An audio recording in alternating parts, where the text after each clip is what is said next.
días, queridos hermanos de la Iglesia Bautista Redención. Sean todos bienvenidos a la Escuela Bíblica Dominical. En esta oportunidad para mí es un privilegio compartir con ustedes la clase titulada José es vendido y llevado a Egipto. El pastor ha venido con una serie de estudios relacionados con la vida de Jacob. Y vamos a continuar con la vida de Jacob, pero desde el punto de vista de su familia. Y vamos a tener la oportunidad de estudiar los capítulos del 37 al 50, que tienen que ver con los hijos de Jacob, a excepción del capítulo 38, que nos hablan precisamente acerca de Judá y Tamar. Una historia que ya todos conocemos y que en otras oportunidades hemos estudiado.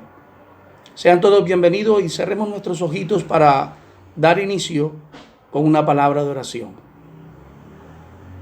Bendito Padre Celestial, en el nombre de Jesús estamos agradecidos contigo por las bendiciones que nos has otorgado, Señor.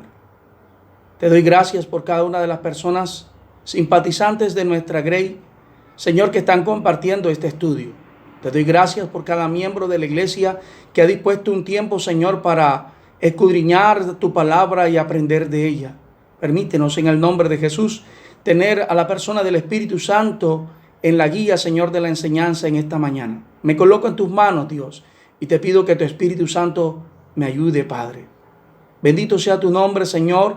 Gracias por las bendiciones que hemos recibido a lo largo de toda esta semana y colocamos en tus manos las necesidades de la iglesia. Pedimos que tú pases tu mano de poder sobre aquellas personas que están quebrantadas de salud, Señor. Oramos por la hermana de nuestro hermano Javier Utria. Pasa tu mano de poder, Señor, sobre su columna y bendícela, Padre. Oramos en el nombre de Jesús por nuestros pastores, por el pastor Ernesto de Moya y su esposa Marlene, Padre. Oramos por su hijo. Derrama bendición sobre ellos. Asimismo, queremos colocar en tus manos a todos los maestros de Escuela Bíblica Dominical que se encuentran en esta hora, Señor, y siervos tuyos que se encuentran compartiendo tu palabra en diferentes iglesias. Úsalos y bendícelos para edificar a la Grey. En el nombre de Jesús hemos orado pidiendo todas estas cosas. Amén y amén. Hermanos, en esta mañana, como les venía diciendo, vamos a estudiar el tema José es vendido y llevado a Egipto. En primer lugar, vamos a darnos cuenta que el texto que vamos a estudiar, Génesis capítulo 37, versículos 1 al 4, nos presenta a Jacob y a su familia residiendo ya en la tierra de Canaán, después de su llegada de Padán Aram. Hasta aquí los relatos de Jacob tienen que ver con su asentamiento en la tierra de Canaán. Ahora concentraremos nuestra atención en su familia y propiamente toda esta historia va a girar en torno al personaje José. Desde el capítulo 37 hasta el capítulo 50, con excepción del capítulo 38, vamos a mirar alrededor de José el desarrollo de todos los acontecimientos de la familia de Jacob. Entonces, dice la palabra en el capítulo 37, versículo 1 y 2a. Habitó Jacob en la tierra donde había morado su padre, en la tierra de Canaán. Esta es la historia de la familia de Jacob. José, siendo de edad de 17 años, apacentaba las ovejas con sus hermanos, y el joven estaba con los hijos de Bila y con los hijos de Silpa, mujeres de su padre, e informaba José a su padre de la mala fama de ellos. En el versículo 2, parte B, se nos introduce a José en su responsabilidad dentro de la familia. Dice el texto que estaba apacentando las ovejas con sus hermanos, hijos de Bila y de Silpa. La actividad principal de Jacob y de su familia era la cría de ovejas. José desde muy joven participaba de dicha actividad, pero con un papel diferente. Dice el texto que informaba a su padre acerca de la mala fama de sus hermanos. Los hijos de Jacob no fueron conocidos como hijos modelos, pero por lo visto nos damos cuenta que Jacob se interesaba por controlarlos. José se diferenciaba de sus hermanos por no participar con ellos de la mala fama y por ser el hijo de confianza de su padre, ya que éste informaba al mismo acerca de la mala fama de los demás hermanos.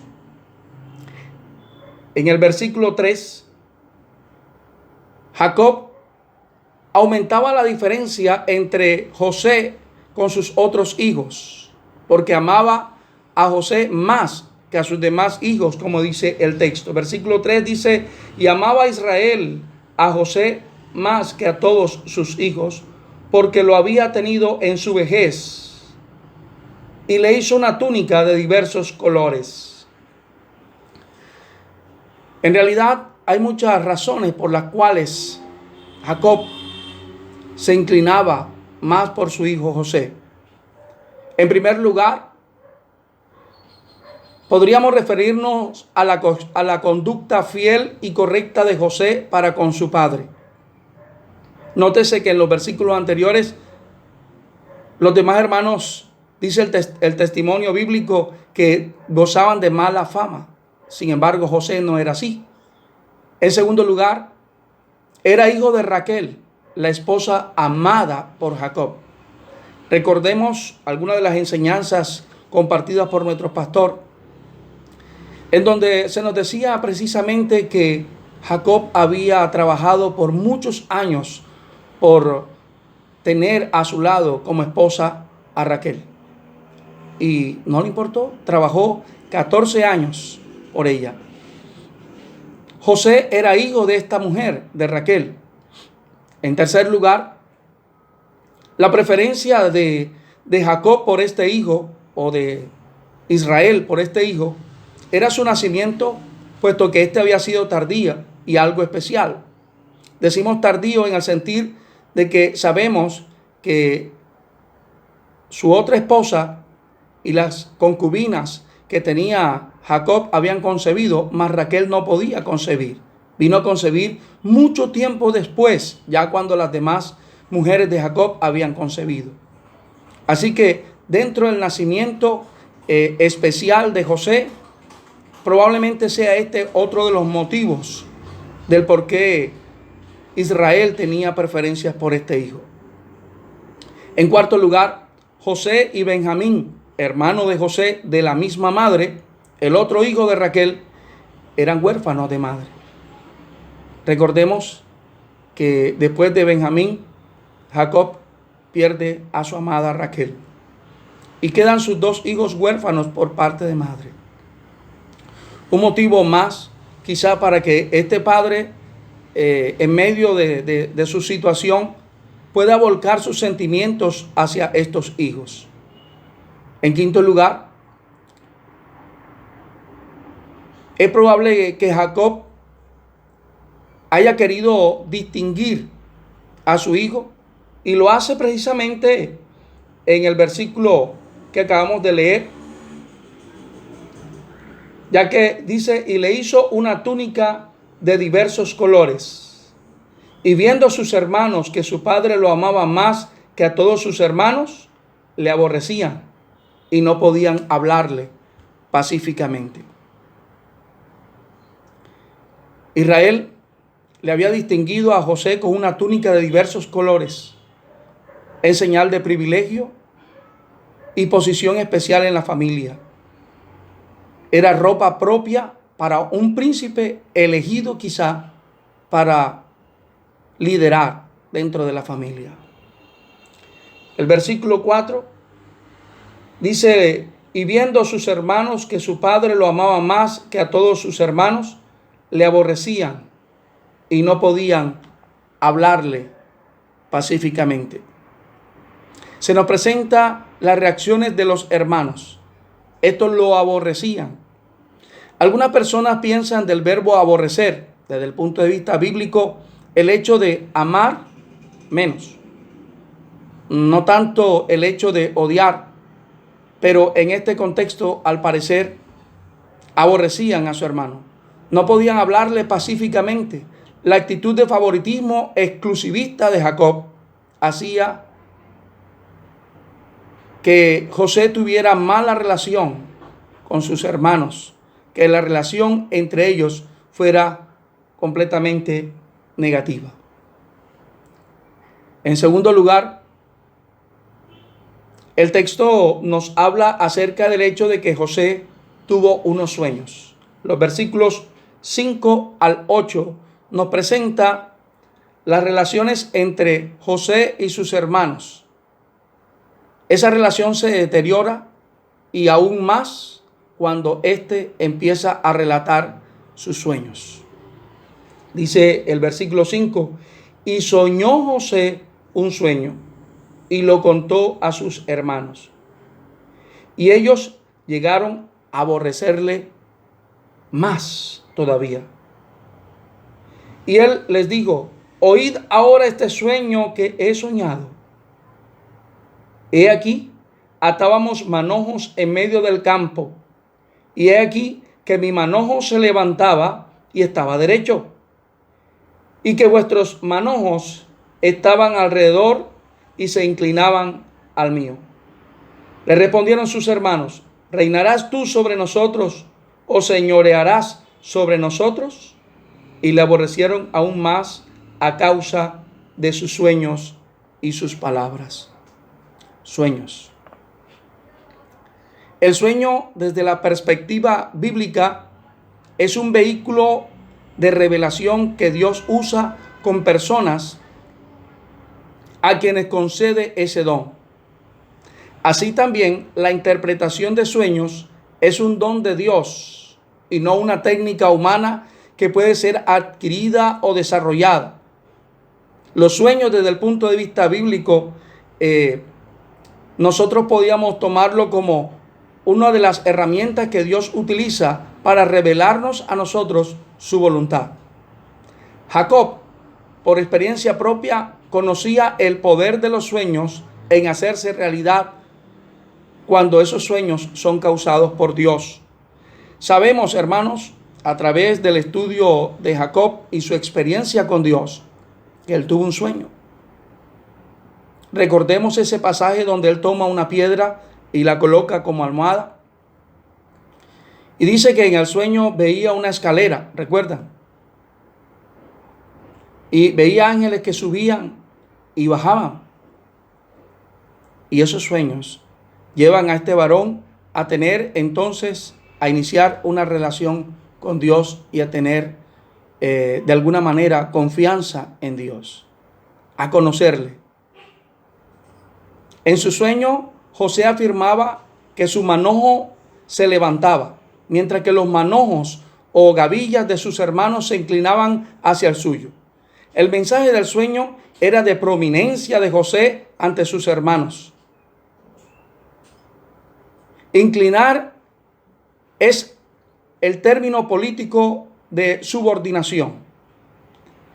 En el versículo 8 encontramos, y le respondieron sus hermanos, ¿reinarás tú sobre nosotros o señorearás sobre nosotros? La interpretación del sueño fue captada inmediatamente por sus hermanos. ¿Has de reinar tú sobre nosotros? ¿Tú nos has de dominar? José nada había afirmado hasta ahora, pero sus hermanos habían entendido muy bien la intención del sueño. Nuevamente los términos de reinar, los términos de dominar o gobernar se refieren a la relación o subordinación a una organización política. Pero el resto del texto también nos muestra en los versículos 9 en adelante. Soñó aún otro sueño y lo contó a sus hermanos diciendo, he aquí he soñado otro sueño, y he aquí que el sol y la luna y 11 estrellas se inclinaban a mí. Y lo contó a su padre y a sus hermanos. Y su padre, dice el texto, le reprendió. Y le dijo, ¿qué sueño es este que soñaste? ¿Acaso vendremos yo y tu madre y tus hermanos a postrarnos en tierra ante ti? Y sus hermanos le tenían envidia, mas su padre, dice el texto, meditaba en esto. Y su padre meditaba en esto. Qué interesante que hasta este momento, a pesar de que los hijos de Jacob, a diferencia de José y de Benjamín, gozaban de mala fama, pero Jacob intentaba de alguna manera controlarles. Pero no solamente a ellos, también Jacob estaba pendiente de su hijo José, y según el texto también le reprendió, también le corrigió. Nos deja ver una de las cosas maravillosas que encontramos en la palabra del Señor en relación a una familia. El padre que ama a su hijo madruga para corregirle. Cuando nosotros miramos esta parte que su padre meditaba en este tipo de cosas, ¿cuántas cosas nosotros observamos en nuestros hijos y nos ponen a meditar? Qué interesante que como padres estemos pendientes de nuestros hijos. Ahora, en el capítulo que estamos estudiando, vamos al versículo 13 y 14. Dos versículos que me llamaron poderosamente la atención porque hacen referencia precisamente a esas cosas que nosotros podemos observar no solamente en la familia de Jacob, sino también en cada una de nuestras familias. Vamos a mirar desde la perspectiva de Jacob con sus hijos, la relación que existía y las responsabilidades que había en el hogar. Vamos a mirar cuáles eran las diferentes actitudes de sus hijos. El versículo 13 dice: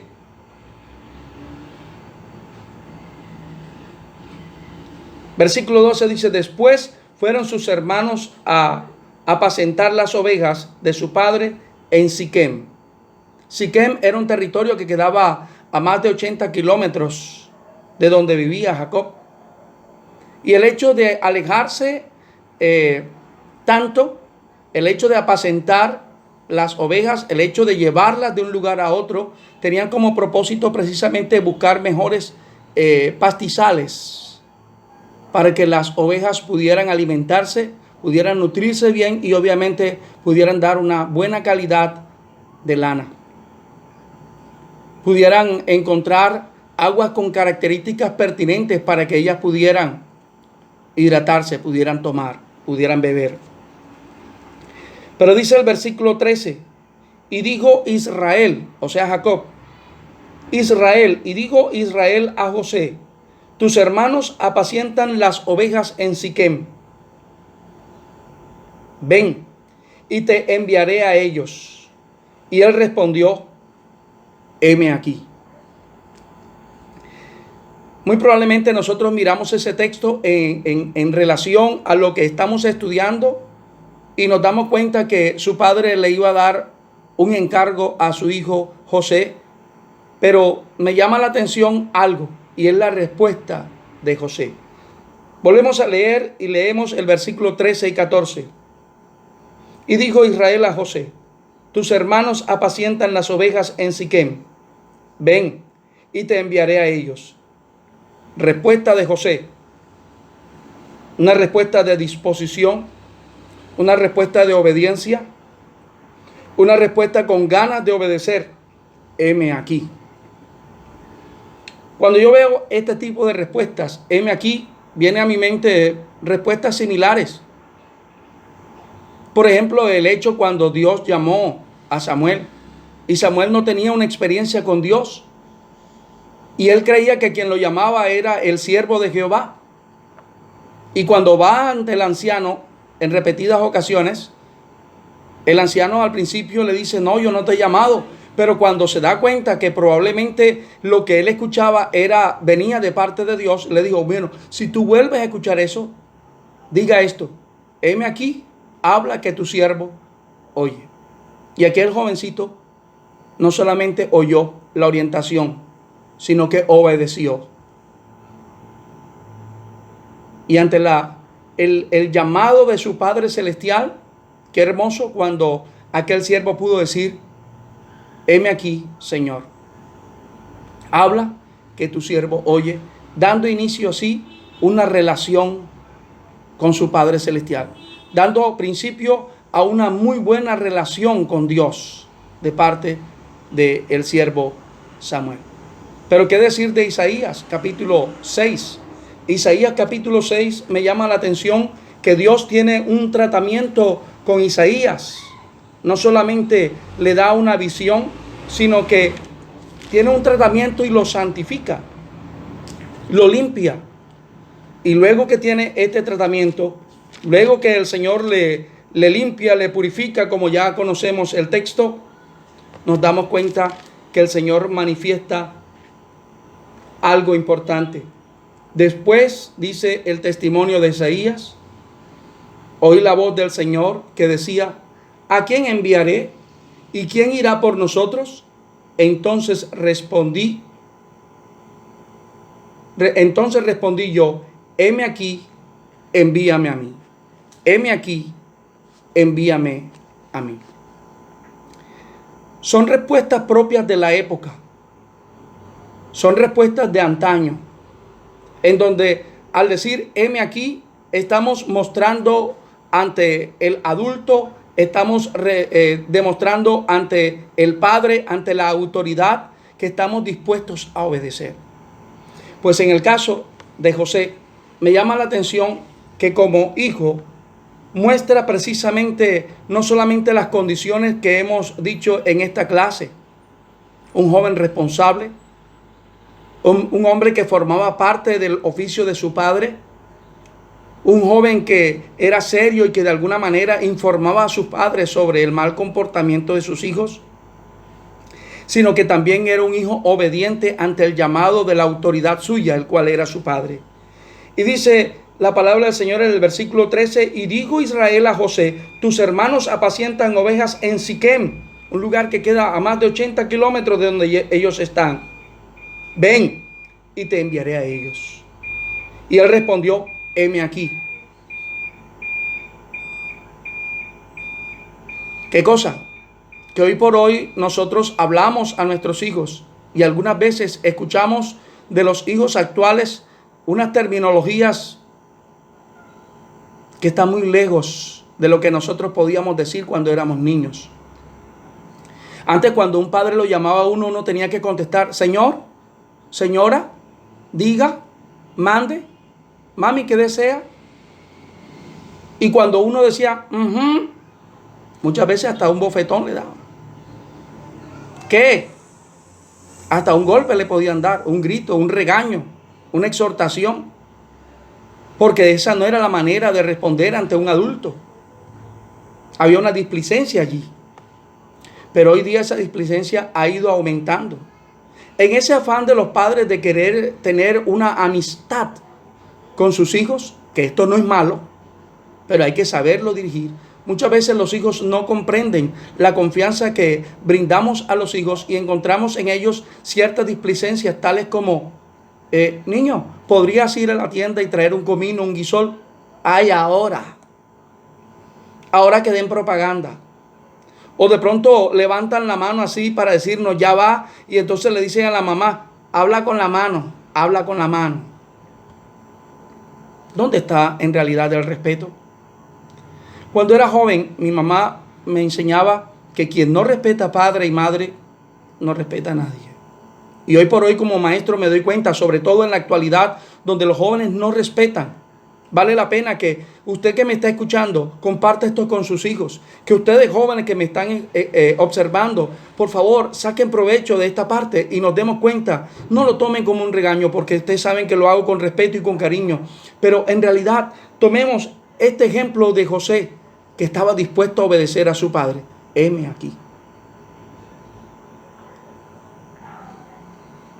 E Israel le dijo, ve ahora, mira cómo están tus hermanos y cómo están las ovejas y tráeme la respuesta.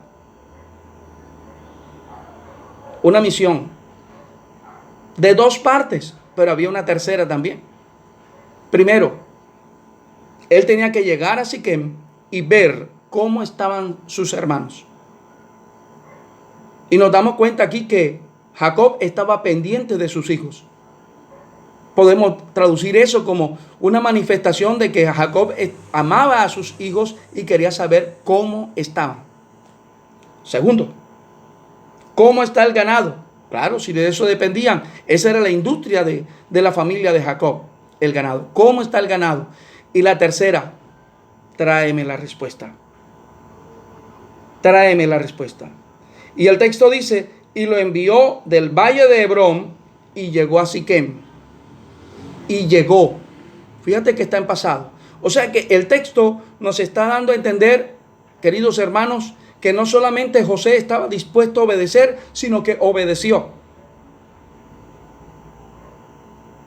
Y viajó de Hebrón a Siquem. Veamos a ver qué más nos dice el texto acerca de la experiencia de la familia de Jacob. El texto nos dice, e Israel dijo, ve ahora, mira cómo están tus hermanos y cómo están las ovejas y tráeme respuesta. Y lo envió del valle de Hebrón y llegó a Siquem. Y lo halló un hombre. Él llegó a Siquem y lo halló un hombre andando él errante por el campo. Y le preguntó a aquel hombre diciendo, ¿qué buscas? ¿Qué buscas? Él había obedecido a su padre y llegó a Siquem, pero sus hermanos no estaban allí. Habían ido a llevar a sus ovejas a otro lugar. Y ya vamos a hablar de ese lugar.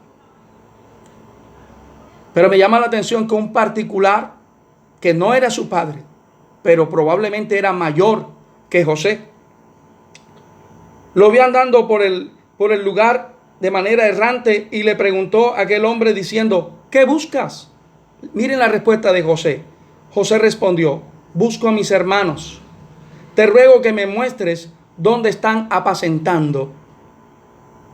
Muy probablemente en la respuesta José es probable que haya sido explícito, puesto que la cantidad de ganado debía ser bastante, puesto que los estaban apacentando 10 personas. Y no sabemos si aparte de los 10 hijos de Jacob habían algunos otros pastores. Así que podemos inferir que la cantidad de ganado era abundante. Pero me llama la atención la respuesta de José. José respondió, busco a mis hermanos. Está respondiendo la pregunta de aquel hombre. Pero luego le hace una pregunta y mire de qué manera respetuosa lo hace. Te ruego que me muestres dónde están apacentando. Te ruego. En este momento histórico, muy probablemente ese te ruego podría traducirse por una de las frases que pueden servir de llaves para abrir cualquier puerta imposible de abrir. Y son palabras como, por favor, ¿tendrías la gentileza? ¿Podrías ayudarme, por favor? Cuando nosotros encontramos hoy por hoy muchachos que respetan en la calle, muchachos que respetan a sus adultos, personas que respetan a un policía, personas que respetan a una persona extraña pero que les está hablando con autoridad, estamos viendo muchachos que seguramente en casa ha aprendido a respetar la autoridad con su mamá, con su papá. Son muchachos que respetan a padre y madre y por ende respetan a su prójimo. Miren qué importante y qué enseñanzas podemos encontrar en estos versículos. Aquel hombre respondió, ya se han ido de aquí. Y yo les oí decir, vamos a Dotán. Entonces José fue tras sus hermanos y los halló en Dotán. Miren la actitud de José. No solamente se quedó con el hecho de obedecer a su padre y llegar a Siquem. Se preocupó por cumplir el cometido de averiguar cómo estaban sus hermanos, cómo estaban las ovejas, al punto que averiguó dónde estaban y viajó un poco más allá de Siquem, llegando, como dice el texto, a este lugar llamado Dotán. Ahora sí, quiero regresar un poco a la clase que nos interesa en esta mañana, al tercer punto. Sus hermanos planean matar a José. Y están precisamente en los versículos que estamos leyendo. El versículo 13. La ocasión de matar a José se presentó cuando Israel decide enviar a José junto con sus hermanos allí lejos de su padre. Los hermanos se ponen de acuerdo para deshacerse de el soñador. ¿Qué cosa? Tal era la mala relación que ya hasta apodo posiblemente le tenían, el soñador. ¿Quién había de saber cuál iba a ser el desenlace? Hoy por hoy, un crimen dentro de una familia entre hermanos es un escándalo.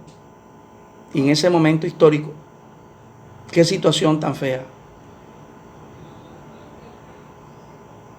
Repito que en el cuidado de las ovejas, el rebaño era llevado de un lugar a otro buscando pastura. Repito que desde Hebrón hasta Siquén había más o menos unos 80 kilómetros. Y aún así, José, con el deseo de obedecer a su padre, llega precisamente a Dotán. Y dice el resto del texto: cuando ellos lo vieron de lejos, antes que llegara cerca de ellos, conspiraron contra él para matarle. Para matarle.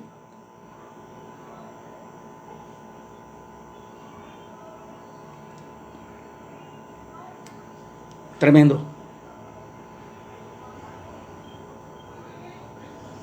Qué triste. Qué triste cuando nosotros miramos que hoy por hoy el corazón del hombre, el corazón que está lejos del temor de Dios,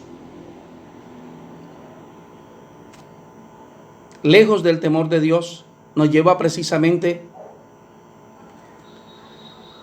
a atentar contra la vida de otros seres humanos. Los versículos siguientes nos muestran, versículo 21, cuando Rubén oyó esto, lo libró de sus manos y dijo: no lo matemos. Y les dijo Rubén: no derraméis sangre, echadlo en esta cisterna que está en el desierto y no pongáis mano en él, por librarlo así de sus manos para hacerlo volver a su padre. Sucedió pues que cuando llegó José a sus hermanos, ellos quitaron a José su túnica, la túnica de colores que tenía sobre sí, y le tomaron y le echaron en una cisterna, pero la cisterna estaba vacía, no había en ella agua.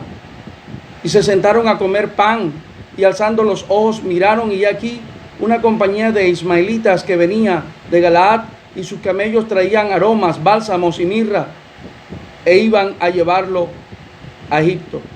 Entonces Judá dijo a sus hermanos: ¿qué provecho hay en que matemos a nuestro hermano y encubramos su muerte? Venid y vendámosle a los ismaelitas, y no sea nuestra mano sobre él, porque él es nuestro hermano, nuestra propia carne. Y sus hermanos convinieron con él. 3 planes se tramaron contra José. Primero, matarlo y tirarlo en una cisterna. Luego en los versículos 23 al 25, el plan de Rubén, con la intención de librarlo de la muerte, quiso echarlo en una cisterna vivo y dejarlo allí. Este plan fue llevado a cabo entonces de otra manera. El plan de matarlo, el plan de acabarlo. Primero, dice el texto que tomaron a José y lo despojaron de su túnica. A José lo despojaron del distintivo que lo identificaba como el hijo favorito de su padre. Le quitaron aquello que lo distinguía como, de alguna manera, algo importante dentro de su familia.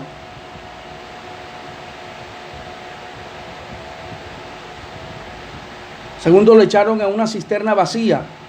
Por la profundidad y la forma de la cisterna, prácticamente esta se convirtió en una trampa de la cual él no podía salir.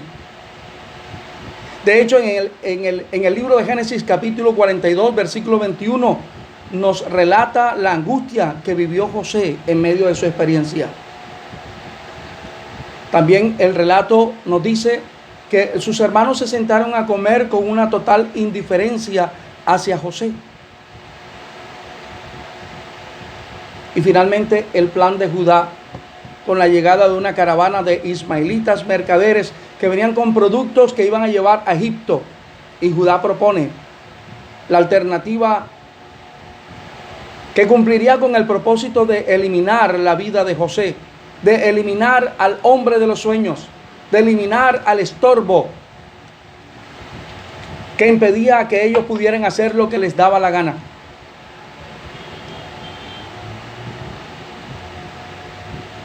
Y fue cuando acordaron venderle como esclavo. Fue vendido a los ismaelitas y se libraron de su hermano. Y este fue llevado a Egipto. De esta manera, hermanos, damos inicio al estudio de la familia de Jacob. Un estudio que, como hemos dicho, desde el capítulo 37 hasta el 50, a excepción del 38, nos habla de la familia de Jacob, pero siempre en torno a este gran personaje, José. Ojalá cada uno de nosotros pueda aprender a través de esta clase algunas de las cosas importantes como padres de familia. El hecho de darle demostraciones de amor a nuestros hijos como parte del estímulo en la relación hacia ellos. Así como lo hizo José, así como lo hizo Jacob con José. Y no solamente me refiero al hecho en sí que le dio la túnica de colores para hacerlo distintivo. No, hay muchas otras cosas que podemos hacer con nuestros hijos para estimularles y darles a entender que lo amamos, que son importantes. Existen preguntas a veces a los padres cuando tenemos 2 o más hijos. Preguntas que a veces yo digo, no tienen respuesta. ¿Cuál de tus hijos amas más? En una dinámica me hicieron esa pregunta, un miembro de mi familia, delante de mis 3 hijos. ¿Y a quién voy a amar más? Si todos mis hijos son mis príncipes, todos mis hijos son importantes. Y cada uno de ellos tiene una historia en mi corazón. Algunos dirán, amas más al mayor porque fue el primero. De pronto el mayor me dice, papi, tú amas más a la última porque es la bordona. O de pronto dirán, es que tú amas a este otro porque toda la vida fue enfermizo. O porque tuvo muchas necesidades. No. Nosotros amamos a nuestros hijos y podemos demostrarlo de diferentes maneras. Pero por favor, es importante aprender a estimular los afectos para con todos nuestros hijos. Y evitemos los favoritismos, porque así como nos vemos en el espejo de la palabra de Dios, pueden despertar envidias dentro de las relaciones interpersonales entre hermanos. El favoritismo trae conflictos en la familia.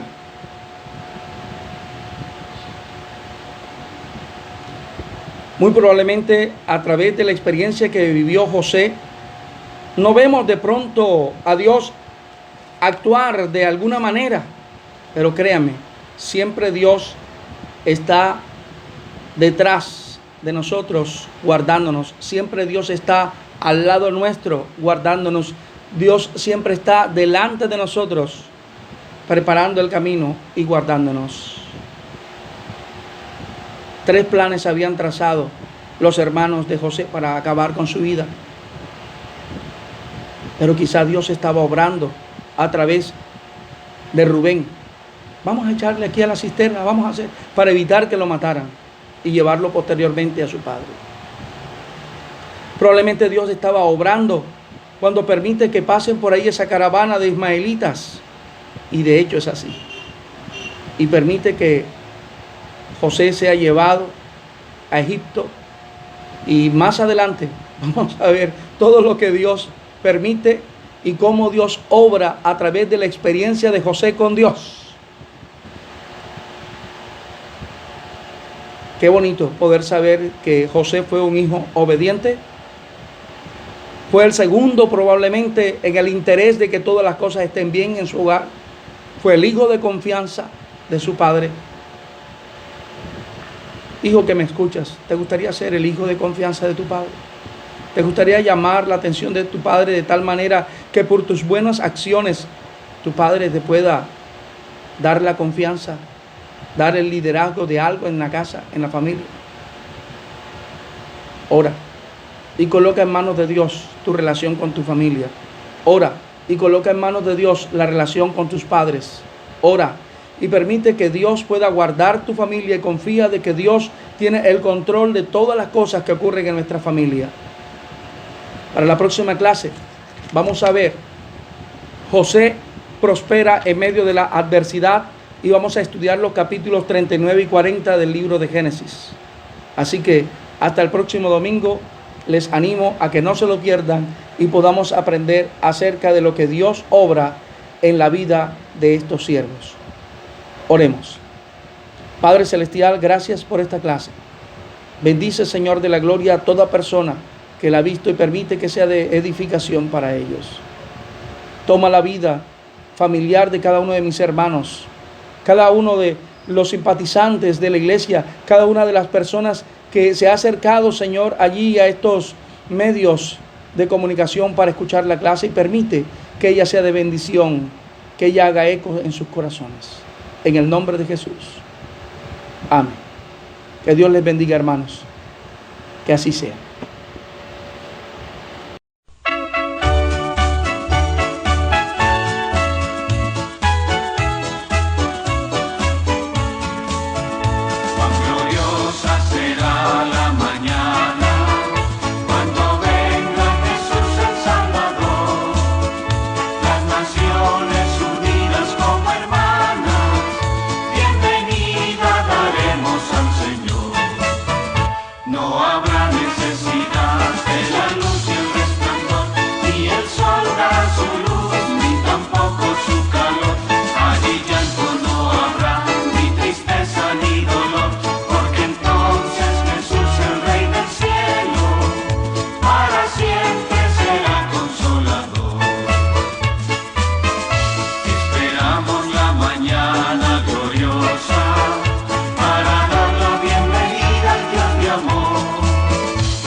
¿Cuántos han venido a alabar a Dios?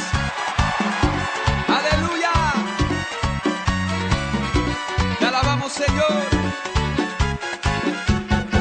Pon aceite en mi lámpara, Señor. Pon aceite en mi lámpara, Señor. Que yo quiero servirte con amor. Pon aceite en mi lámpara, Señor. Pon aceite en mi lámpara, Señor. Pon aceite en mi lámpara, Señor. Que yo quiero servirte con amor. Pon aceite en mi lámpara, Señor.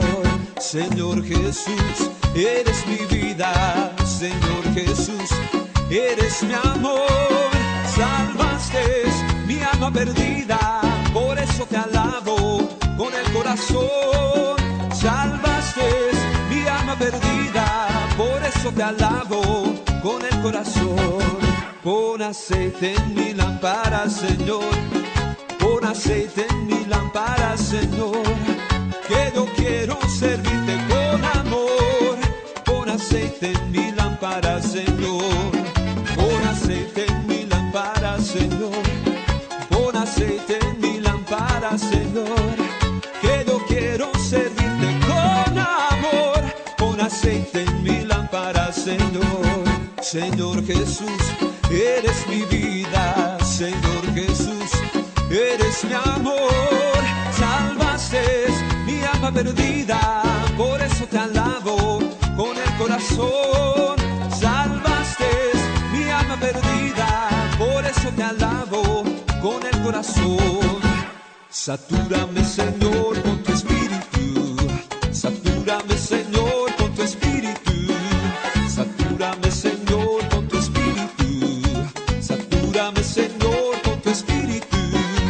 Y déjame sentir el fuego de tu amor aquí en mi corazón, Señor. Y déjame sentir el fuego de tu amor aquí en mi corazón, Señor. Satúrame, Señor, con tu espíritu. Satúrame, Señor, con tu espíritu. Satúrame, Señor, con tu espíritu. Satúrame, Señor, con tu espíritu. Y déjame sentir el fuego de tu amor aquí en mi corazón, Señor.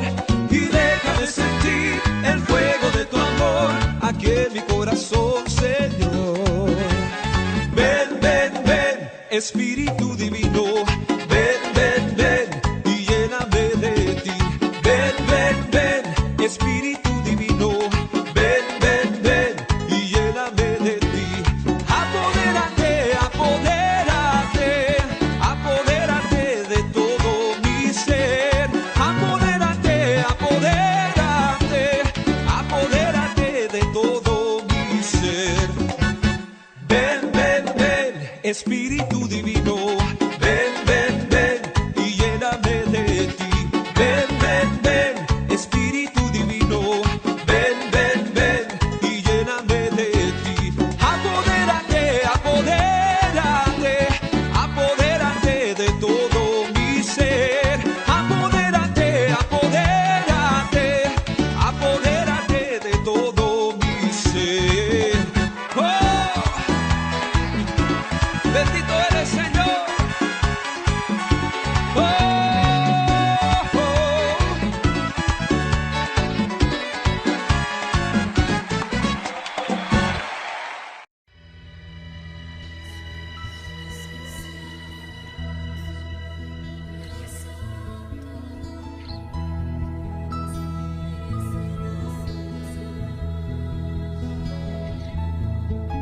El Espíritu de Dios está en este lugar.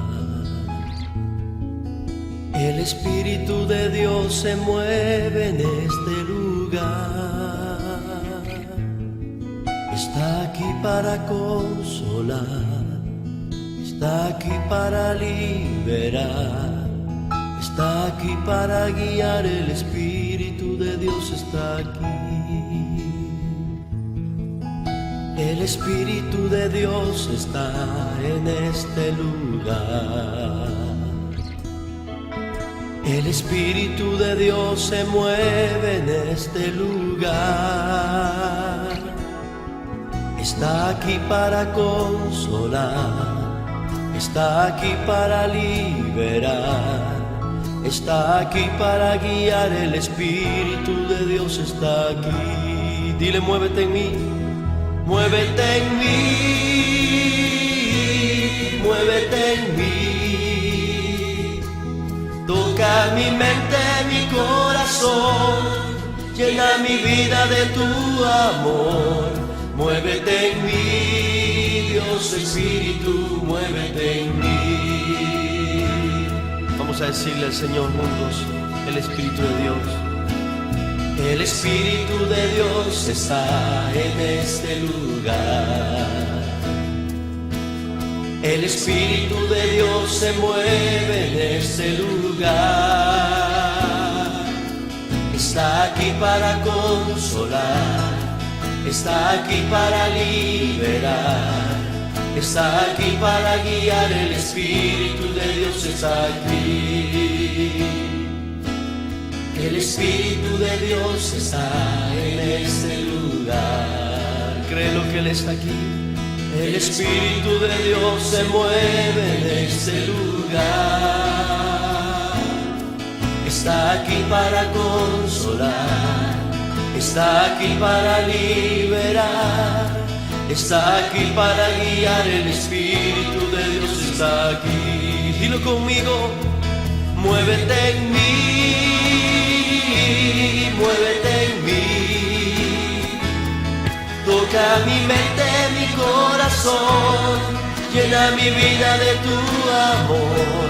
Muévete en mí, Dios Espíritu, muévete en mí. Muévete en mí,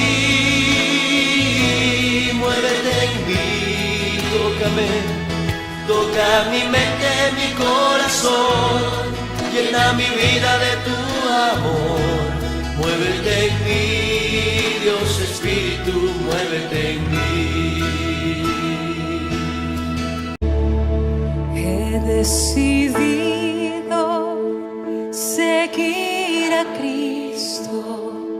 He decidido seguir a Cristo. He decidido seguir a Cristo. No vuelvo atrás, no vuelvo atrás. La cruz está ante mí. La cruz está ante mí. El mundo atrás quedó. La cruz está ante mí. El mundo atrás quedó. La cruz está ante mí. El mundo atrás quedó. No vuelvo atrás, no vuelvo atrás, no volveremos atrás, te escogemos a ti, Señor, yo te seguiré. Si tu diestra me ha traído hasta aquí, no puedo callar, no puedo callar. Si tu mano hasta aquí me ayudó, no vuelvo atrás, no vuelvo atrás.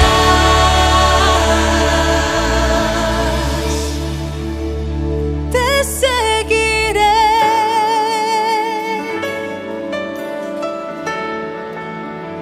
Te seguiré, doquiera tú me guíes, Señor. Te seguiré.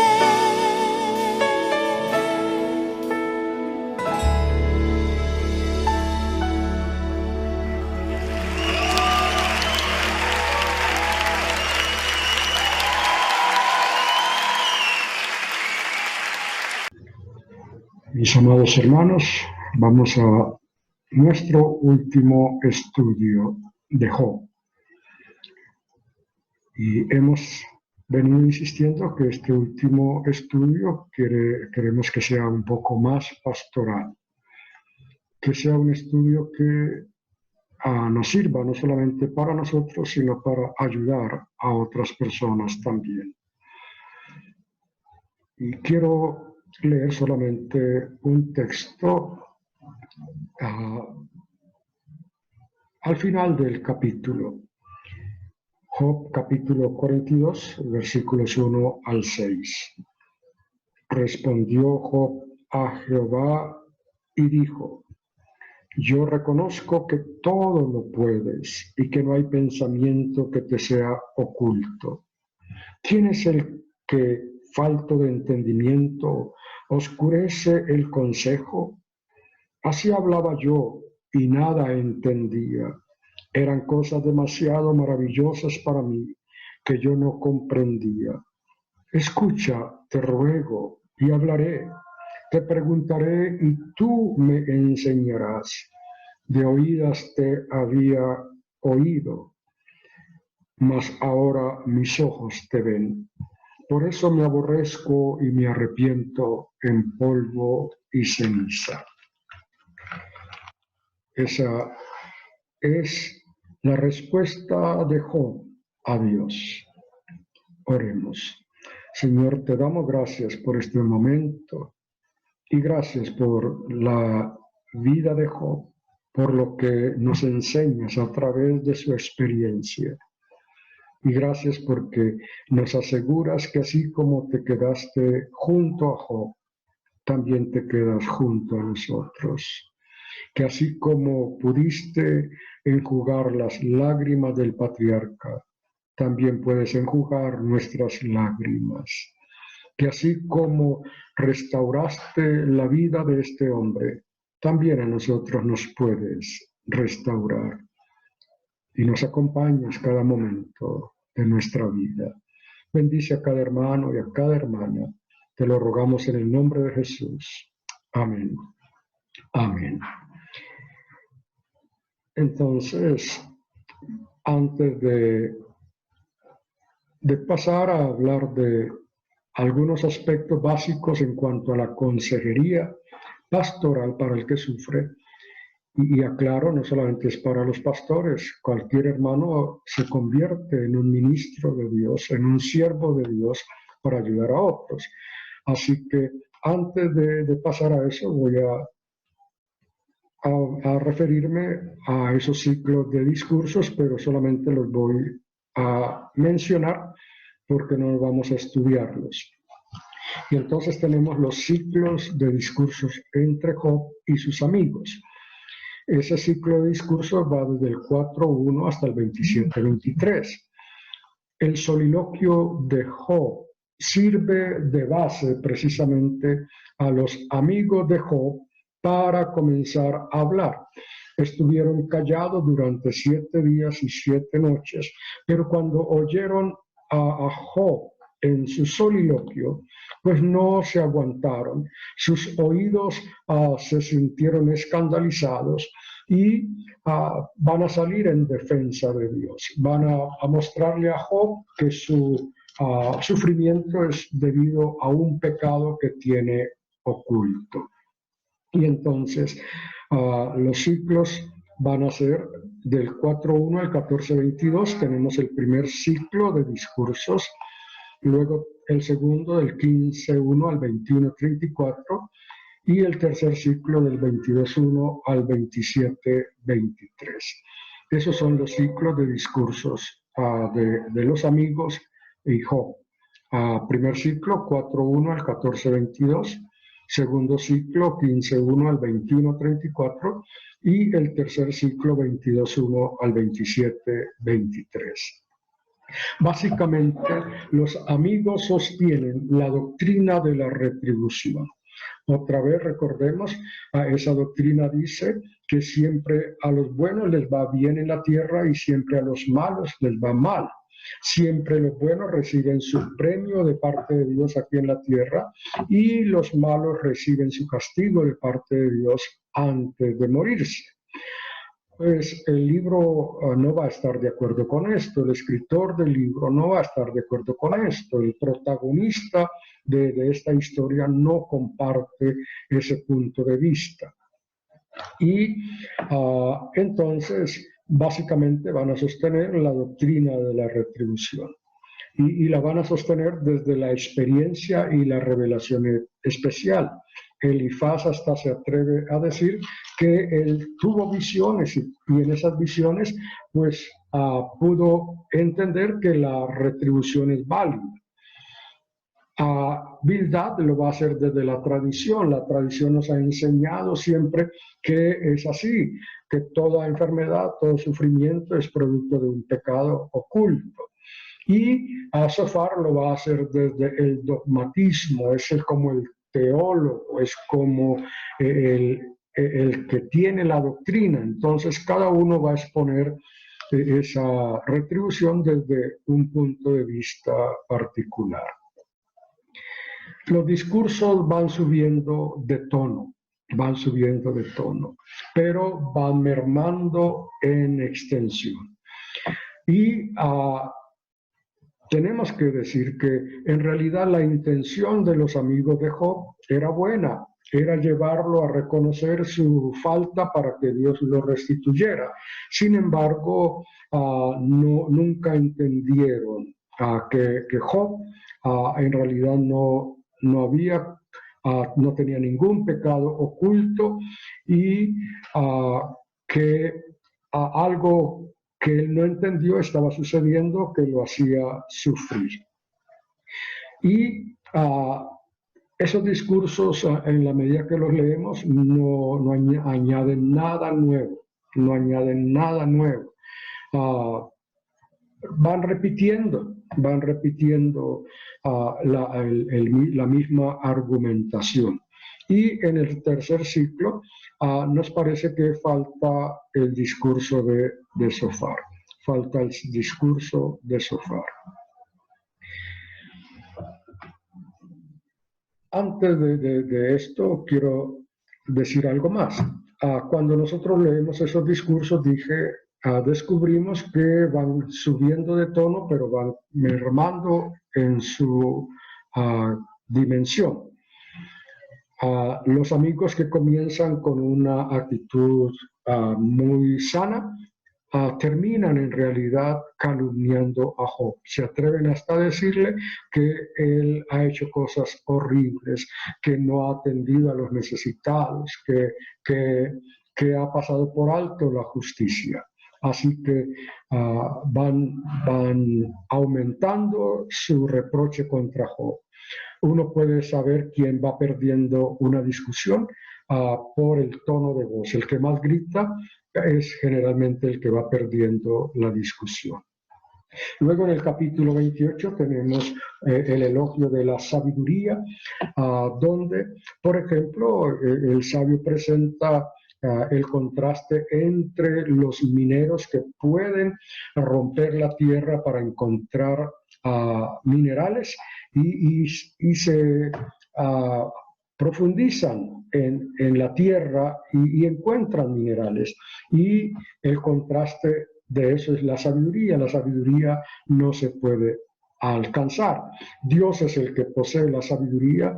Dios es el sabio por excelencia y muestra precisamente que Dios como sabio supera la capacidad humana, pero hay una invitación a una sabiduría mucho más humilde que se consigue en el temor de Dios.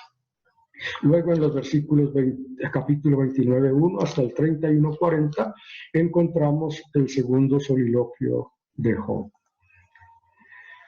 En los capítulos 32:1 al 37:24 tenemos los discursos de Eliú. Eliú aparece de imprevisto, sin haberse anunciado antes, y va a intervenir porque, según él, los amigos de Job no pudieron responderle a Job, de modo que él ahora sí tiene la respuesta. Sin embargo, Eliú también va a sostener la misma doctrina de la retribución. Y lo único que podemos decir que añadió Eliú es el hecho de que va a afirmar que Dios habla de muchas maneras, incluyendo el sufrimiento, incluyendo el dolor. Dios puede usar la experiencia de sufrimiento para enseñarnos, para hablarnos. Y eso es, digamos, el aporte de Eliú a este libro. Luego tenemos los discursos de Dios, que van del 38:1 hasta el 41:34. 38:1 al 41:34. Dios nos responde la pregunta: ¿por qué está sufriendo Job? Dios no la responde, pero va a llevar a Job a reconocer su soberanía y su grandeza. Y Job entenderá que en ese encuentro con Dios está el secreto para pasar victorioso por los momentos de aflicción, por la angustia, por el dolor. Lo mismo entendió el salmista cuando dijo: casi resbalan mis pies contemplando a los malos cómo prosperan, hasta que entré en ese secreto de Dios, hasta que entré en esa intimidad con Dios y entendí que el fin de los malos es su perdición. Así que Job no va a saber por qué sufrió. Job no va a tener respuesta de Dios a su pregunta ¿por qué estoy sufriendo? Pero Job sí va a encontrar en Dios el refugio para ese momento de angustia. Y eso es lo que Dios en realidad promete para nosotros. Muy bien. Luego tenemos en 42, 1 al 6, la respuesta de Job a Dios, que la leímos al comenzar este estudio. Job reconoce que Dios todo lo puede, que para Dios no hay ningún pensamiento oculto, y también reconoce que estaba hablando acerca de lo que no entendía y expresa su arrepentimiento. Y después de eso, pues viene la conclusión del libro, el epílogo del libro.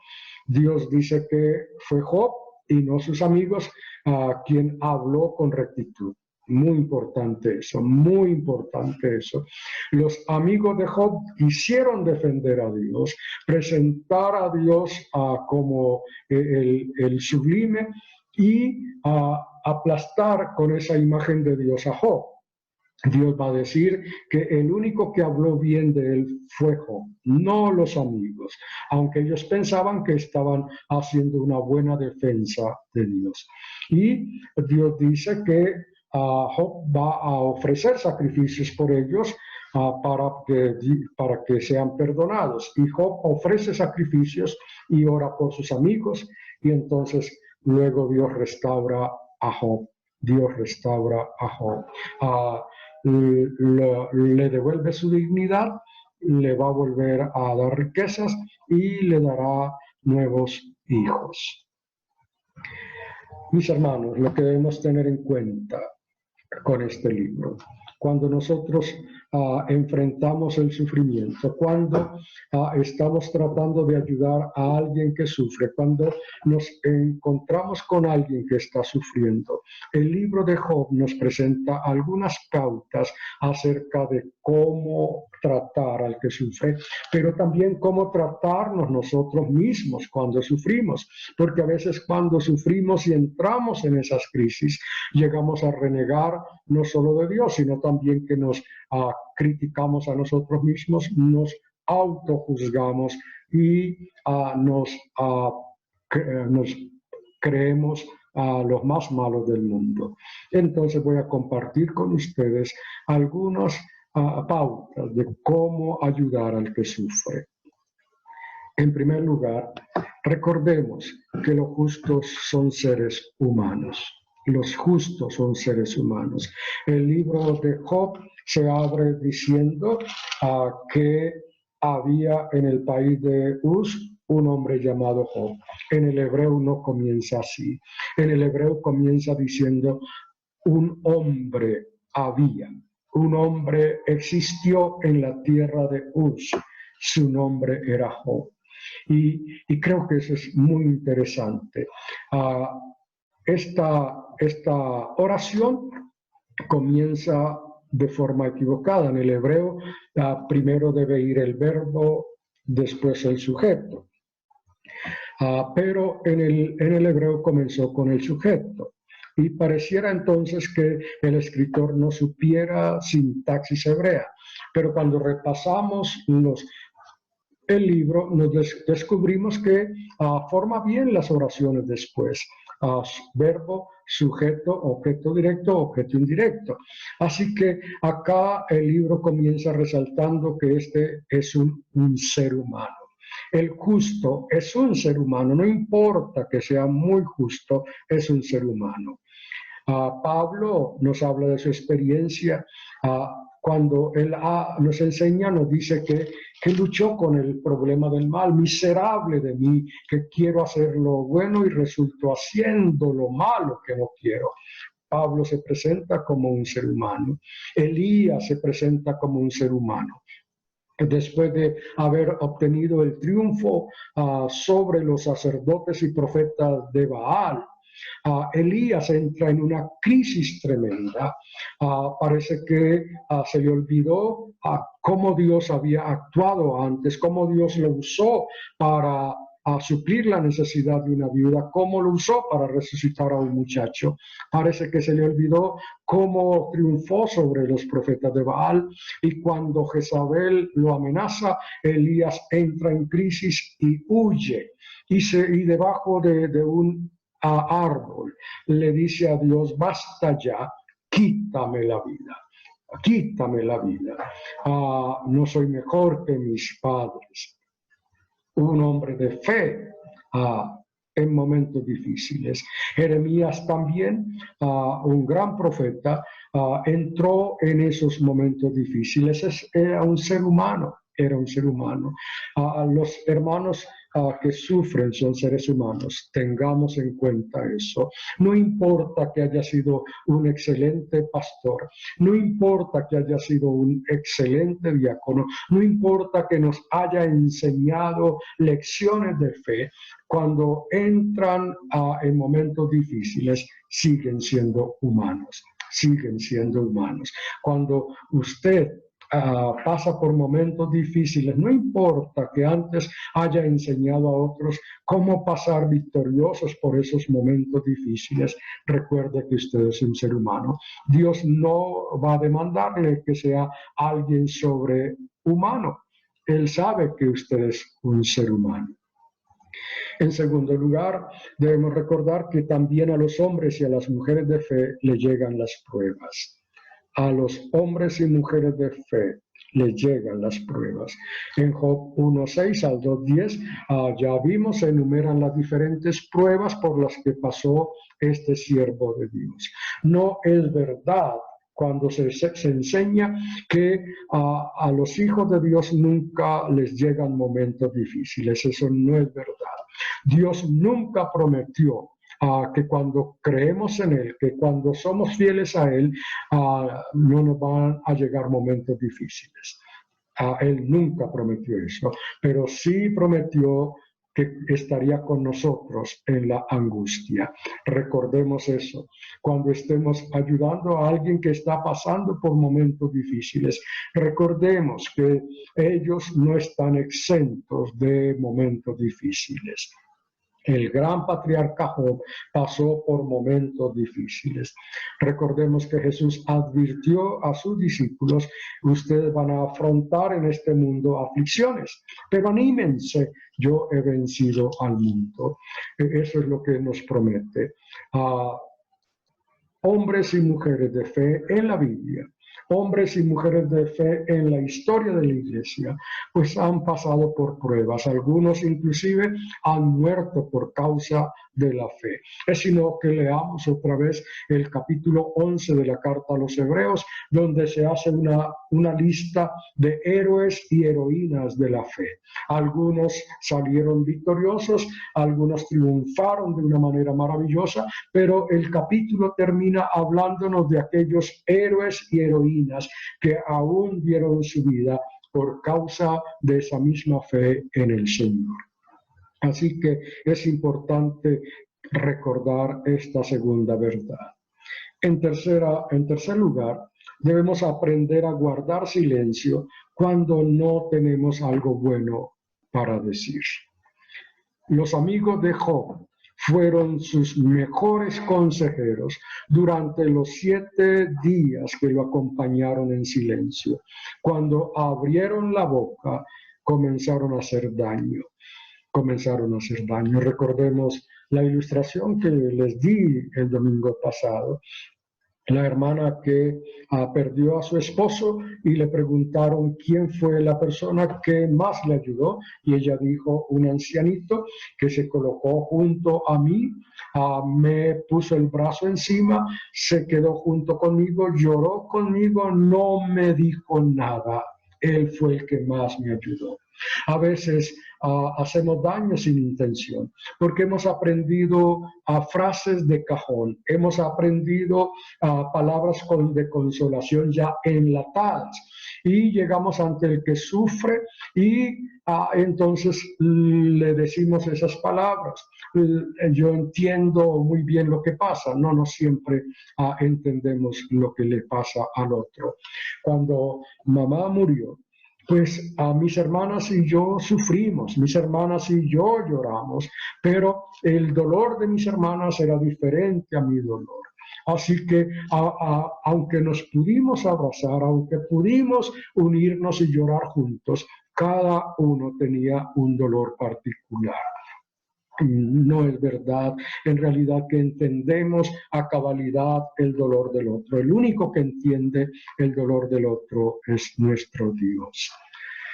En mi primer semestre de seminario, aquí en el Seminario Bautista, pues éramos un grupo pequeño y había una pareja de esposos muy jóvenes, unos hermanos de Costa Rica, y estaban esperando su primer bebé. Así que para todos los estudiantes del seminario, ese bebé era nuestro sobrino. Y llegó el día en que la muchacha fue llevada a la clínica y junto con su esposo la llevó el doctor Giles, que era nuestro profesor del ministerio pastoral. Y después de un rato el doctor Giles regresó y todos salimos corriendo para preguntarle qué había sido, si era niño o niña. Y el doctor Giles nos dijo, fue un niño. Y vimos su dolor en el rostro y nos dijo, pero nació muerto. Nació muerto. Y se hizo un silencio muy fuerte allí.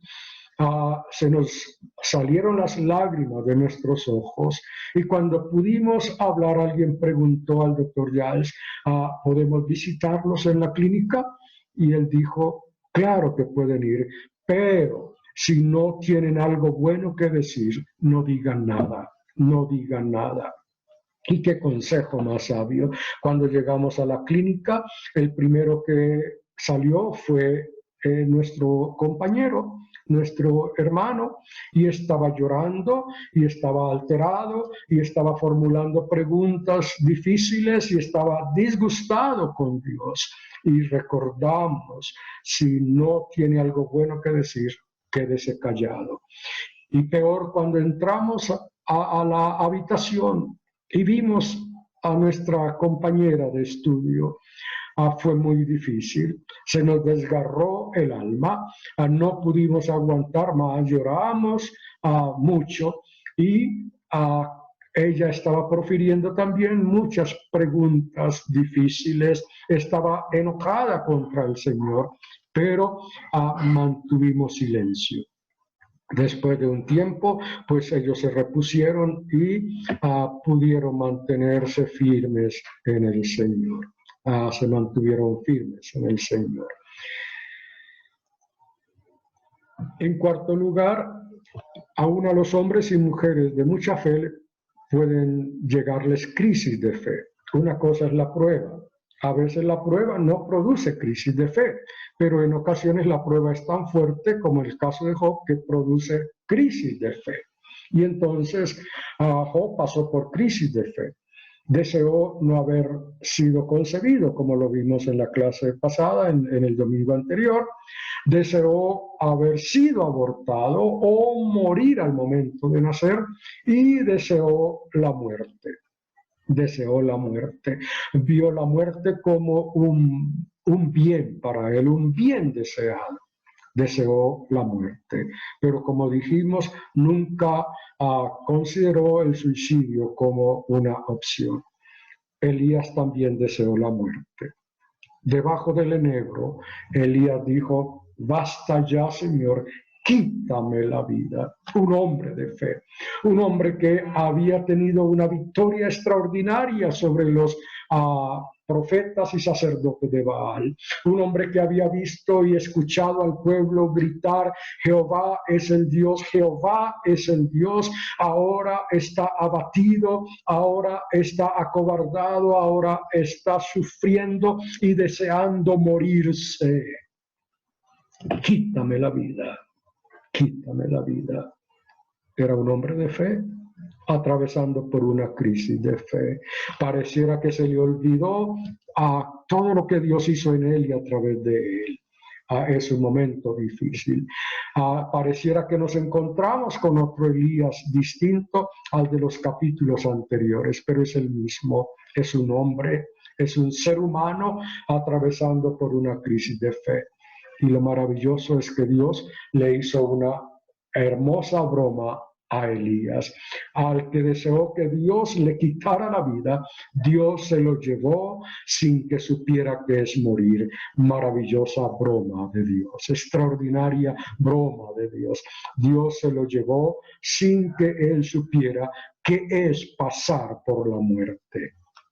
Jeremías también, un gran profeta de Dios, atraviesa un momento difícil y se siente engañado por Dios y quiere abandonar el ministerio profético, quiere dejar de hablar de Dios, quiere dejar de acordarse de Dios, está en una crisis tremenda, está experimentando la crítica aún de su propia familia, pero de repente pareciera que el profeta levantara la vista y contemplara a Dios en toda su gloria, en toda su plenitud, y exclama: pero el Señor está conmigo como un poderoso guerrero, como un poderoso guerrero. Job duda de la bondad de Dios. Duda de la bondad de Dios. En el 6:4 dice que Dios lo ha herido y ha enviado contra él sus terrores. En 6:9 al 10 anhela que Dios lo destroce completamente. En 7:12 al 15 dice que Dios hasta en sueños lo espanta. En el 7:16 dice que su vida no tiene sentido. En el 10:17 afirma que Dios le renueva constantemente las pruebas, como cuando el ejército es relevado, cuando un grupo de soldados es relevado por otro grupo de soldados que viene a hacer la vigilancia. Job duda de la bondad de Dios. Es un hombre de Dios, pero en su ser humano, es un ser humano, duda de la bondad de Dios. Y considera que Dios es su enemigo. Dios no le da la cara, dice en 13:24. Dios lo ha destruido y ha exterminado su familia, 16:7 y 12. Dios lo tiene acorralado, 16:8 y 19:8. Dios lo desgarra, lo persigue y rechina sus dientes contra él, 16:9. Dios le ha hecho daño, 19:6. Así que Job dice cosas que nos pueden escandalizar, cosas que nos pueden afectar, pero no afectaron a Dios, no escandalizaron a Dios, escandalizaron a los amigos de Job, pero no a Dios. Job considera a Dios como su enemigo y dice que le ha despojado de toda honra, 19:9. Le alejó a sus parientes y a sus amigos. Alejó a sus parientes y a sus amigos. En tercer lugar, cuando estamos hablando de esa duda de la bondad de Dios, pone en duda la doctrina de la retribución que le enseñaron. Afirma que esa doctrina no funciona al pie de la letra, 21:7 al 26.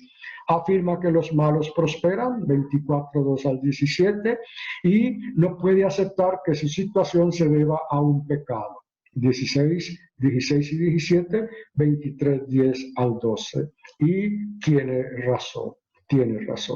Job no está de acuerdo con la doctrina de la retribución tal como es propuesta en ese momento, tal como la religión de su tiempo la considera y tal como la exponen sus amigos. Job duda de esa retribución, pero Job sí espera que haya retribución y espera que Dios lo restituya, Dios lo restaure. En quinto lugar, mis hermanos, las emociones y razonamientos de una persona en crisis son inestables. Tengamos eso en cuenta. Las emociones y razonamientos de una persona en crisis son inestables. Leamos otra vez a Job y veamos precisamente cómo a veces Job está completamente en el piso y de repente está arriba hablando de Dios como su redentor, de Dios como su amigo, y después de decir eso vuelve y entra en profunda crisis. Las emociones y razonamientos de una persona en crisis son inestables. Job precisamente llama la atención de sus amigos y le dice, ¿por qué le prestan atención a las palabras de un desesperado? Pues las palabras del que sufre son como viento. Son como viento. Eso hay que tenerlo en cuenta. Eso hay que tenerlo en cuenta. Tan pronto Job se queja de Dios, como tan pronto expresa su fe en Él. Expresa su fe en Él. Uno de los grandes diáconos que estuvo a mi lado fue en mi segundo ministerio pastoral. Un hombre de mucha fe. Resultó con un cáncer que lo mató rápidamente. Fui una vez a visitarlo a su casa después de que el médico dijo, llévenlo para que muera en la casa. Y una hermana me preguntó si podía ir conmigo para visitarlo y le dije que sí. Y cuando estábamos allí, ese diácono que nos había enseñado fe, ese diácono que había predicado acerca de la fe, comenzó a hacer preguntas. ¿Por qué Dios me hace esto? Y a la hermanita se le rompieron los oídos de santidad y comenzó a usar la Biblia para regañarlo. Y entonces yo la tomé del brazo, la saqué a la calle y le dije, si no se puede quedar callada, mejor váyase, mejor váyase. Me tocó estar allí al momento de que este diácono pasó a la eternidad y lo escuché decir, ya es mi tiempo, ya el Señor me espera. Así es la situación de alguien que está pasando por crisis de fe. Sus emociones y razonamientos son inestables. Hay que tener en cuenta eso. Por eso no debemos escandalizarnos al escuchar las palabras del que sufre. En sexto lugar, hay que aprender a escuchar no tanto las palabras, sino el dolor del corazón del que sufre. Y eso es lo que Job reclama. No hagan más, sino escucharme, escúchenme. Escúchenme, tengan piedad de mí, tengan compasión de mí. Hay que aprender a escuchar no tanto las palabras, sino el dolor del corazón del que sufre. Las palabras del que sufre expresan un dolor, pero no tenemos que escandalizarnos con las palabras que pronuncia. Aprendamos a escuchar su dolor, el dolor de su corazón, qué es en realidad lo que le está afectando, qué es lo que lo hace sufrir, qué es lo que lo hace llorar. No debemos convertirnos en jueces. No debemos convertirnos en jueces. Los amigos de Job se convirtieron en jueces. Voy a leer esos versículos 19, 1 al 3. Respondió entonces Job y dijo, ¿hasta cuándo angustiaréis mi alma y me moleréis con palabras? Ya me habéis insultado 10 veces. ¿No os avergonzáis de injuriarme? No nos volvamos jueces. Nosotros no tenemos derecho de ser jueces. Dios conoce el corazón del que sufre. Dios sabe muy bien qué es lo que hay de verdad en el corazón de un hombre y una mujer de fe cuando está pasando por momentos difíciles. No debemos salir en defensa de Dios porque podemos hacer una mala presentación de Dios. Capítulo 42, encontramos precisamente eso, como Dios va a decir que el único que habló bien de él fue Job y no sus amigos. Dios no necesita que nosotros lo defendamos. Si hay un hermano que está pasando por momentos difíciles y exclama que Dios es malo, que Dios es cruel con él, no saquemos argumentos teológicos, no esgrimamos cuánto conocemos de Biblia para repasarle los versículos que muestran que Dios es bueno. Simplemente dejemos que Dios trate con ese hermano. No salgamos en defensa de Dios. Dios se defiende solito. Tan solo escuchemos al hermano y llevemos en oración su situación y pidámosle a Dios allí en secreto en oración que lo lleve a él, la lleve a él a ese encuentro maravilloso donde pueda reconocer que en esa intimidad está la respuesta para su dolor, para su aflicción. Recordemos que la persona debe estar por encima de los dogmas. Siempre Jesús consideró al ser humano más importante que las normas de la ley. Estuvo dispuesto a sanar a alguien en día sábado. Se acercó a una mujer que sufría en día sábado, a una mujer encorvada que llevaba 18 años encorvada. El Señor Jesús la tocó y la liberó y la enderezó. Para el Señor siempre el ser humano es más importante que el dogma. Después podemos dialogar de los dogmas, después podemos discutir de la teología, pero al hermano que está sufriendo no le hace ningún bien, ni tampoco lo va a entender que le repasemos la doctrina. No es el momento para repasarle la doctrina. El hermano está por encima de nuestros dogmas, de nuestras doctrinas. Debemos interceder por el que sufre y esperar hasta que éste pueda reaccionar favorablemente al amor de Dios. Créanme que siempre que nos enfrentemos, estemos frente a un hermano o a una hermana de mucha fe y que pasa por esos momentos, pues vamos a poder experimentar cómo es transformado, cómo es renovada, cómo su fe se acrecienta después, siempre. El diácono que había preguntado por qué Dios es así conmigo, terminó diciendo, ya es mi hora, el Señor me está esperando. Eso siempre va a suceder.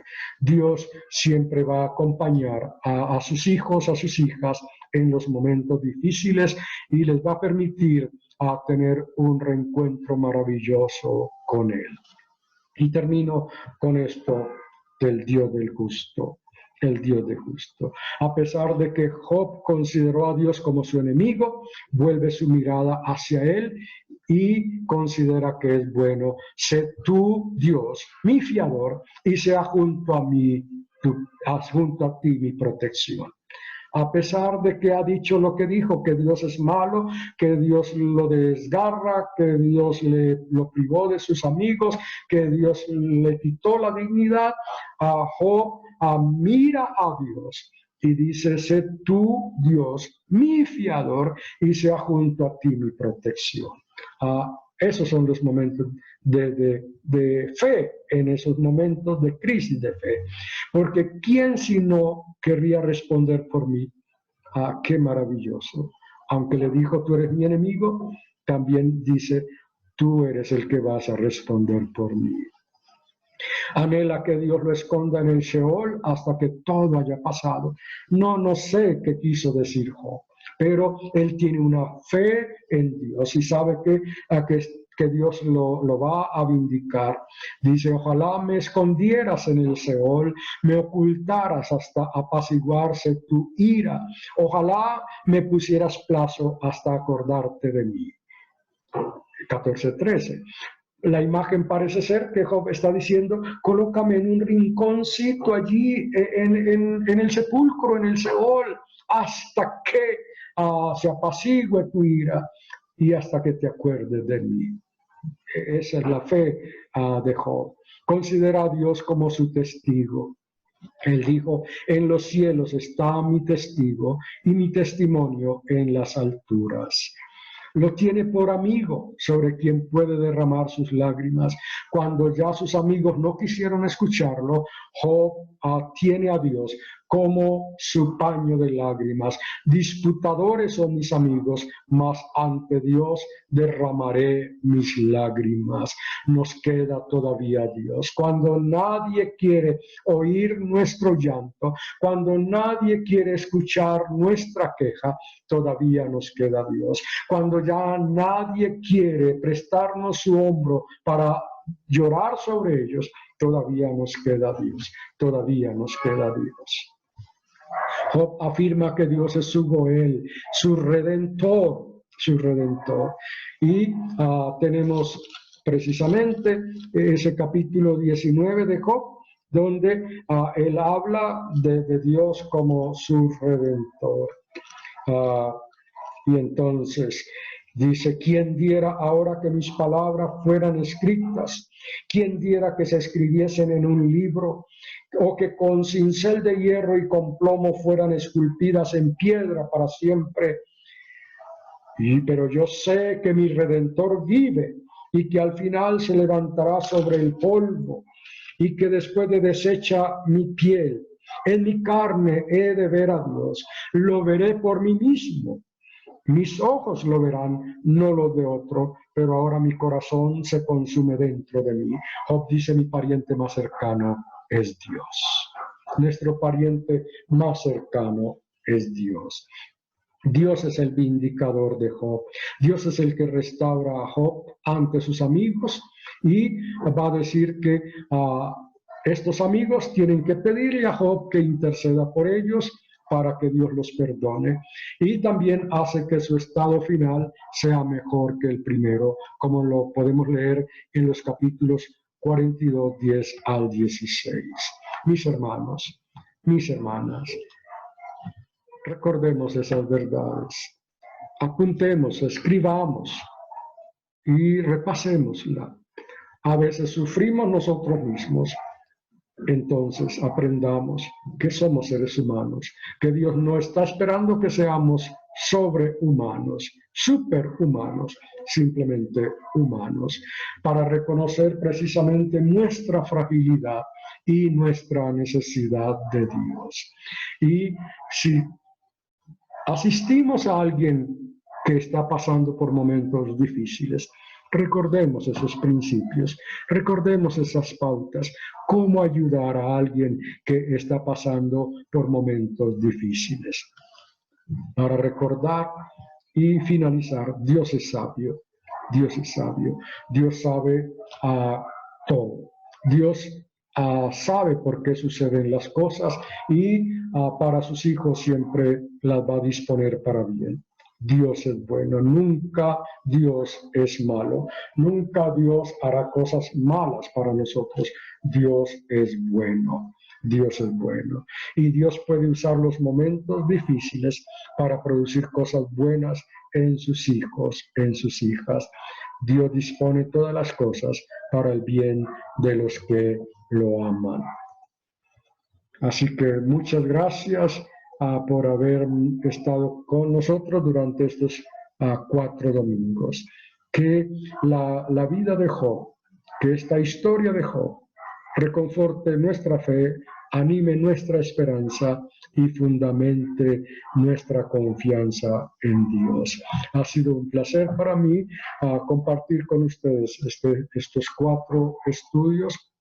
Y siento mucho que fue así tan rápidamente, pero espero que esta palabra haya sido de bendición para ustedes. Vamos a orar. Señor, gracias por la experiencia de Job, y gracias especialmente por tu amor hacia Job, porque nos recuerda que tú eres nuestro buen Dios, que eres el Dios que nos acompaña en los momentos difíciles y nos alienta en los momentos felices. Muchas gracias. Oh Señor, ayúdanos a entender tu palabra y danos un corazón compasivo para el hermano que sufre, para la hermana que atraviesa por momentos difíciles. Muchas gracias por todo. Bendice a mis hermanos y hermanas. Bendice al pastor Ernesto de Moya, a su esposa y su hijo. Bendice la iglesia. Lo ruego en el nombre del Señor Jesús. Amén. Amén. Que el Señor les bendiga.